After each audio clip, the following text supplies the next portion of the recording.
सव्यसाहूणम्। पंच परमेष्ठी भगवान की जय। गुण स्थान का अध्ययन चल रहा है। अभी हमने 10 गुण स्थानों तक समझा। पिछली क्लास में अर्थात कल हमने सूक्ष्म संप्रदाय गुण स्थान को और उपसम श्रेणी और छपक श्रेणी को समझा और उनकी विशेषताओं को हमने जाना है। अब आइए हम अपनी इस 10वीं क्लास में 2 गुण स्थानों को समझेंगे, 11वें और 12वें गुण स्थान को ज्ञान करेंगे। ठीक है, तो देखिए 11वें गुण स्थान का नाम है उपशांत मोह। उपशांत मोह अर्थात जिस गुण स्थान में जीव ने मोहनीय कर्म का उपशमन कर दिया है, उपशम कर दिया है, दबा दिया है, उसका नाम है उपशांत मोह। शास्त्र के अनुसार अर्थात धवला पुस्तक 1 के 189 नंबर पेज में क्या परिभाषा दी है वो हम देखते हैं।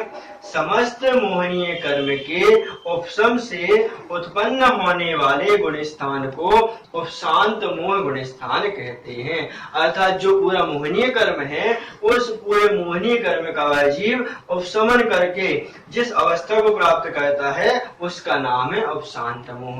यह 11वां गुण स्थान कहलाता है और यह गुण स्थान जब जीव उपशम श्रेणी चढ़ता है तभी प्राप्त होता है। 10वें के बाद 11वां गुण स्थान होगा और 11वें के बाद उस जीव के परिणामों में निर्मलता घटेगी और नीचे के गुण स्थान को प्राप्त हो जाएगा। अर्थात 11वें गुण स्थान से जीव नियम से नीचे आता है। तो क्या बात समझी हमने इस गुण स्थान में? हमने देखा कि समस्त मोहनीय कर्म के उपशम से उत्पन्न होने वाले गुण स्थान को उपशांत मोह गुण स्थान कहते हैं। बहुत सिंपल परिभाषा है लेकिन समझने योग्य है और जानने योग्य है। इसको समझने के लिए शास्त्रों में एक उदाहरण आता है कि शरद ऋतु में ऊपर से स्वच्छ सरोवर जल की तरह यह गुण स्थान होता है। अर्थात जिस प्रकार शरद ऋतु में जो सरोवर रहता है, सरोवर अर्थात तालाब, उस तालाब का जो ऊपरी भाग रहता है, ऊपरी जल रहता है, वह तो बहुत स्वच्छ दिखता है लेकिन अंतरंग में जो नीचे है वहां पर बहुत गंदगी है। इस प्रकार से यह गुण स्थान होता है। अर्थात इस गुण स्थान में जीव गंदगी को अर्थात कसायों को नीचे दबा देता है तो उसके जो परिणाम दिखते हैं ऊपर से बहुत स्वच्छ दिखते हैं। कितने स्वच्छ दिखते हैं? तो कहा शरद ऋतु में स्वच्छ सरोवर के जल की तरह। शरद ऋतु में जो तालाब का जल दिखता है स्वच्छ, वैसे ही इस गुण स्थान में परिणाम होते हैं। लेकिन उस तालाब के अंदर जैसे नीचे गंदगी है उसी प्रकार इस जीव की सत्ता में कसायों की गंदगी अर्थात मलिनता भरी पड़ी है क्योंकि इसने उन कसायों का उपशमन किया है। तो उदाहरण क्या समझा हमने? शरद ऋतु में ऊपर से स्वच्छ सरोवर के जल की तरह इस गुण स्थान में जीव मोहनीय कर्म का उपशमन कर देता है और उसके परिणाम जिस प्रकार से बनते हैं उसको हम कहते हैं उपशांत मोह गुण स्थान। और देखिए इस गुण स्थान से जीव 10वें गुण स्थान को प्राप्त करता है। नियम है, इससे आगे तो जाएगा नहीं क्योंकि उपशम श्रेणी चढ़ रहा है। अर्थात जो जीव उपशम श्रेणी चढ़ता है उसी जीव को यह 11वां गुण स्थान प्राप्त होता है। तो इस गुण स्थान के बाद कौन कौन से गुण स्थान बनते हैं? तो 2 गुण स्थान बनते हैं। पहला तो 10वां गुण स्थान बनेगा अर्थात नीचे गिरेगा नियम से तो उसका 10वां गुण स्थान हो जाएगा। लेकिन यदि इस गुण स्थान में जीव का मरण हो जाता है तो वह 4थे गुण स्थान को प्राप्त हो जाता है। तो 11वें गुण स्थान से जीव 10वें और 4थे गुण स्थान को प्राप्त कर सकता है, चौथा मरण की अपेक्षा। और इस गुण स्थान का समय क्या है? जघन्य से एक समय है और उत्कृष्ट से अंतर्मुहूर्त है। अर्थात इस गुण स्थान में जीव कम से कम एक समय तक रह सकता है और अधिक से अधिक रहेगा तो अंतर्मुहूर्त तक रहेगा। और अंतर्मुहूर्त के बाद क्या होगा? अंतर्मुहूर्त के बाद यदि उसका मरण हो जाता है तो वह 4थे गुण स्थान को प्राप्त हो जाएगा। मरण नहीं होता तो नियम से वह 10वें गुण स्थान को प्राप्त हो जाता है। इस प्रकार से ये 11वें गुण स्थान की विवेचना यहाँ पर होती है। अब आइए हम जो 12वां गुण स्थान है क्षीण मोह उसको समझते हैं। क्षीण मोह, क्षीण अर्थात क्षय कर दिया है, मोह अर्थात मोहनीय कर्म का।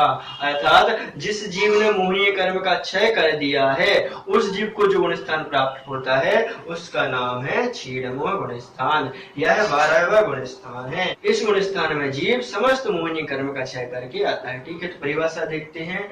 समस्त मोहनीय कर्म के क्षय से उत्पन्न आत्मा का जो विशुद्ध परिणाम होता है उसको क्षीण मोह कहते हैं। अर्थात इस गुण स्थान में जीव समस्त मोहनीय कर्म का क्षय कर देता है। तो क्षय कर दिया तो गंदगी को उसने बाहर निकाल दिया, उसका अर्थ क्या होगा? उस आत्मा के विशुद्ध परिणाम हो जाएंगे। नीचे उपशांत मोह में क्या था? नीचे गंदगी बैठी थी, तो वो विशुद्ध परिणाम नहीं थे। लेकिन इस गुण स्थान में जीव जितना भी मोहनीय कर्म है उसका क्षय कर देता है। क्षय करने के कारण उसका क्या होता है, विशुद्ध परिणाम हो जाते हैं और क्षीण मोह गुण स्थान बन जाया करता है। तो पुनः से देखिए इस परिभाषा को, समस्त मोहनीय कर्म के क्षय से उत्पन्न आत्मा का जो विशुद्ध परिणाम है, आत्मा का जो विशुद्ध परिणाम हो रहा है उसको कह रहे हैं क्षीण मोह। शब्द से अर्थ आ रहा है क्षीण, क्षय कर दिया है मोह अर्थात मोहनीय कर्म से। ठीक है, तो यह गुण स्थान किसको प्राप्त होता है, यह गुण स्थान जो जीव छपक श्रेणी चढ़ के आता है अर्थात कसायों का क्षय करते हुए आता है, तो उस जीव को यह 12वें नंबर का गुण स्थान प्राप्त होता है। और 12वें गुण स्थान में आने के पहले वह जीव समस्त मोहनीय कर्म का क्षय कर देता है, इसलिए उस जीव का 12वां गुण स्थान बन जाया करता है। और यह जो हमने परिभाषा दी वह कहाँ की है, यह धवला पुस्तक 1 के पृष्ठ क्रमांक 190 से ली गई है। ठीक है, हम आपको पूरे रेफरेंस देते हैं जिससे आपके लिए कोई भी कंफ्यूजन ना हो सके। इस प्रकार से इस गुण स्थान को समझना चाहिए। इसके साथ साथ हमने उदाहरण दिया है कि स्फटिक मणि के पात्र में रखे हुए जल के समान निर्मल परिणाम होते हैं, अर्थात जिस प्रकार स्फटिक मणि में आपने जल रख दिया है तो वह आर पार ज्यों का त्यों दिखता है, निर्मल दिखता है, उसी प्रकार इस गुण स्थान में आने के बाद जीव के परिणाम बिल्कुल निर्मल और शुद्ध होते हैं। क्यों होते हैं, क्योंकि जिस प्रकार वह स्फटिक मणि बिल्कुल विशुद्ध हो गई है, मलिनता को, गंदगी को छोड़ देती है, उसी प्रकार इस गुण स्थान में आने के बाद जीव समस्त मोहनीय कर्म को क्षय कर देता है और समस्त मलिनता से दूर होकर क्षीण मोह गुण स्थान को प्राप्त कर लिया करता है। इसलिए उदाहरण दे रहे हैं स्फटिक मणि के पात्र में रखे जल के समान विशुद्ध है। इसके साथ साथ इस गुण स्थान के बाद जीव 13वें गुण स्थान में जाता है। केवल एक गुण स्थान इसका होता है अर्थात 12वें से 13वें गुण स्थान में जाएगा, नीचे नहीं आएगा, क्योंकि यह जीव छपक श्रेणी चढ़ रहा है। इस कारण से वह जीव ऊपर ही आता है और 13वें गुण स्थान को प्राप्त कर लेता है। 10वें गुण स्थान के अंतिम समय में वह जीव मोहनीय कर्म का क्षय करता है, उस जीव का 12वां गुण स्थान बन जाया करता है। 12वें के बाद वह 13वें में जाएगा, नीचे नहीं जाता। तो इस गुण स्थान का एक ही गुण स्थान बनता है आगे जाने वाला 13वां गुण स्थान। और इस गुण स्थान का समय कितना है, जघन्य और उत्कृष्ट दोनों अंतर्मुहूर्त हैं, अर्थात इस गुण स्थान में कम से कम रहेगा तो अंतर्मुहूर्त और अधिक से अधिक रहेगा तो अंतर्मुहूर्त। ठीक है, इस प्रकार से इन दोनों गुण स्थान की विवेचना हो जाती है। आप लोग ध्यान से सुने। उपशांत मोह में जीव उपशम करते हुए जाता है और क्षीण मोह में जीव कसायों का क्षय करते हुए जाता है। इसमें उपशम श्रेणी चलता है, इसमें छपक श्रेणी चलता है। इस प्रकार से ठीक है, बार बार देखेंगे, अभ्यास करेंगे तो आपको जरूर समझ में आएगा और आप अच्छे से अध्ययन कर पाएंगे। चैनल से निरंतर बने रहिए और स्वाध्याय करते रहिए और हमारे साथ जैन धर्म की प्रभावना करते। आज की क्लास कितना ही, हम आगे की क्लास में 13वें और 14वें गुण स्थान को समझेंगे। ठीक है, जय जिनेन्द्र।